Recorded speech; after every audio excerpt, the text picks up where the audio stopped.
Hey, salut tout le monde, j'espère que vous allez bien. Aujourd'hui, je vous explique beaucoup plus en détail au bon fonctionnement de vos tapis chauffants à la maison avec le petit contrôleur pour avoir la meilleure germination possible. Alors, c'est parti!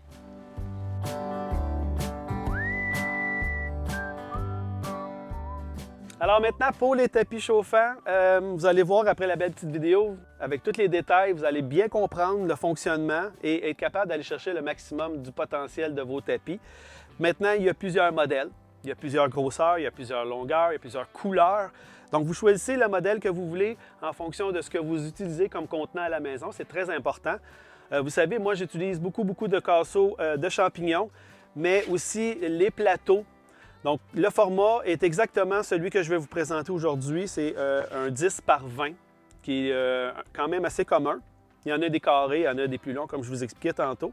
Bref, moi, j'utilise ce modèle-là parce que tout simplement, étant donné que c'est la même dimension que mes plateaux, j'ai seulement qu'à le mettre dessus et le tour est joué.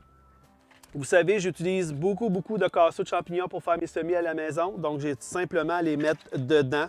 Et de cette manière-là, je suis capable d'en mettre plusieurs pour faire plusieurs germinations en même temps. Donc, c'est ça la beauté.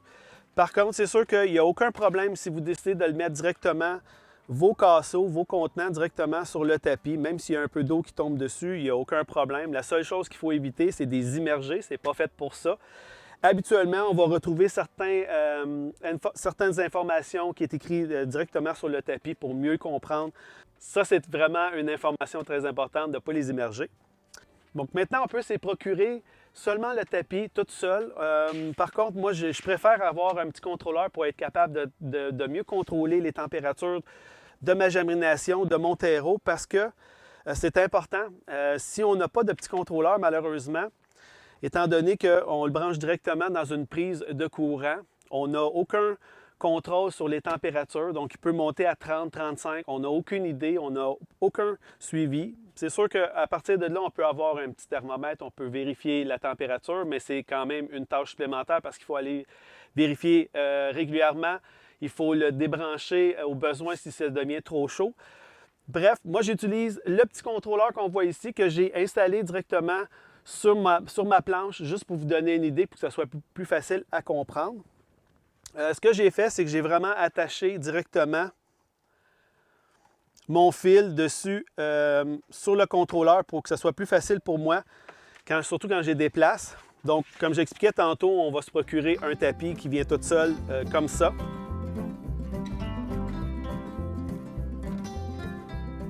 Alors maintenant, comment ça fonctionne avec le contrôleur pour le tapis? C'est très simple. C'est très simple, vous allez voir.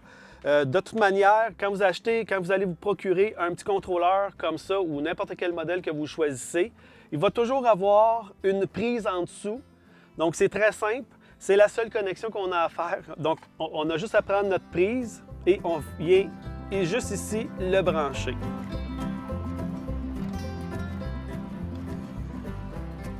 Donc, à ce moment-là, notre tapis chauffant est directement relié à notre contrôleur. On n'a plus rien d'autre à faire. Maintenant, la prochaine étape, c'est vraiment de savoir quelle est la température de notre terreau. Donc, grâce à la petite sonde qui vient avec notre contrôleur, on a tout simplement à la mettre directement dans notre terreau. De cette manière, on va aller chercher les informations de la température qu'on va retrouver directement sur notre contrôleur. Donc, on voit la température qui monte. Donc, pour le moment, ça monte à 20,3. Ça va continuer à monter, tout dépendamment de la température. C'est sûr que si vous les avez arrosés, la température va probablement être un peu plus basse. Alors maintenant, pour ajuster ou programmer notre petit contrôleur à la température désirée, c'est très simple. Ça dépend toujours des modèles. Mais celui-ci, on voit ici un 7. Donc, on va peser quelques secondes dessus. On voit que c'est programmé à 18. Disons qu'on veut faire la germination de nos tomates, donc on a besoin d'environ entre 26 et 30 degrés. Donc, on va simplement le monter à la température. Je vais le mettre à environ 28. Donc, je vais repaiser sur 7. De cette manière-là, on a fait la programmation. Donc, étant donné que notre terreau est à 21,6, donc, on voit la petite lumière ici, heating, qui veut dire le chauffage qui est allumé. Donc, ceci veut dire que Maintenant qu'on a mis exactement notre petite sonde directement dans notre terreau, le tapis chauffant va commencer à chauffer et atteindre la température jusqu'à temps qu'on arrive à 28. Et par la suite, le petit contrôleur, la petite lumière ici rouge va s'éteindre quand il va arriver à la certaine température. Puis aussitôt que ça va commencer à descendre encore, le petit programmeur ici va envoyer un signal au tapis pour repartir et réchauffer.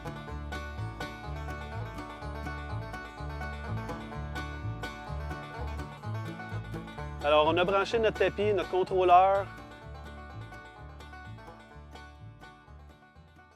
Notre petite sonde est directement dans notre terreau. Maintenant, il ne reste seulement qu'à placer nos contenants directement sur le tapis aux températures qu'on a besoin. Donc, un petit conseil, c'est de peut-être pas mettre tous les légumes sur le même tapis, étant donné qu'ils n'ont pas toute la même germination, la température optimale. Donc, il faut faire attention, il faut vérifier. Donc, essayez de regrouper les semis que vous allez faire qui ont environ la même température pour les mettre dessus. Maintenant, pour optimiser encore plus, je vous suggérerais de prendre un petit dôme. De cette manière-là, vous allez être capable de conserver beaucoup plus d'humidité à l'intérieur, surtout en surface de votre terreau, qui est très important parce qu'on veut toujours garder notre terreau humide. Donc, une graine, ça germe seulement une fois, il ne faut pas l'oublier. Donc, c'est sûr qu'on va le mettre dessus. Moi, je préfère mettre directement dans un plateau parce que ça se ferme beaucoup mieux. Donc, c'est ce qu'on va faire ici. Je vais juste vous montrer l'exemple. Ça va être beaucoup plus simple. Donc, on met tous nos plateaux. On fait en sorte que tous les plateaux sont pleins de terreau. Donc, on fait juste les mettre. On met le petit dôme par-dessus. Donc, en mettant le dôme, on va s'assurer de garder notre humidité. Donc, on ne la perdra pas. De cette manière-là, le terreau ne séchera pas en surface, donc on donne les meilleures chances. C'est sûr qu'on peut jouer aussi avec les petites trappes qu'il y a sur le dessus, mais moi, je vous dirais de toujours les laisser fermer. De toute manière, si vous les faites dans des petits casseaux comme ça, on n'a seulement qu'à sortir le plateau ou peu importe le contenant qu'on a qui a commencé à germer et on laisse les autres en place. Donc, l'humidité, moi, je la garde. C'est sûr que s'il y a beaucoup trop, là, on peut ajuster, juste ouvrir un petit peu les portes. Un dernier petit conseil, si vous utilisez des dômes à la maison, assurez-vous de retirer les contenants qui ont commencé à germer pour ne pas les laisser à l'intérieur. Parce que s'il y a trop d'humidité, on peut avoir la fonte des semis. Donc, c'est important, aussitôt qu'on les voit. C'est sûr que quand on a plusieurs contenants, c'est beaucoup plus facile. On fait juste sortir, on laisse les autres sur place. Une autre chose aussi importante, c'est si vous voulez aller chercher le maximum de température, vous pouvez les placer directement sur une surface isolante. Donc, vous allez être capable encore d'aller chercher beaucoup plus de chaleur.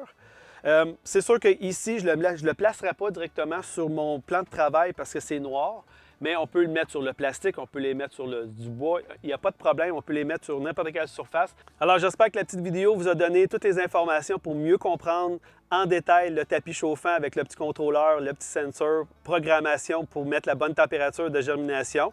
Si oui, on n'oublie pas de cliquer sur le petit pouce. Si vous avez la chance de partager, faites-le. Et on se retrouve comme d'habitude dans une prochaine. Merci, bonne fin de journée!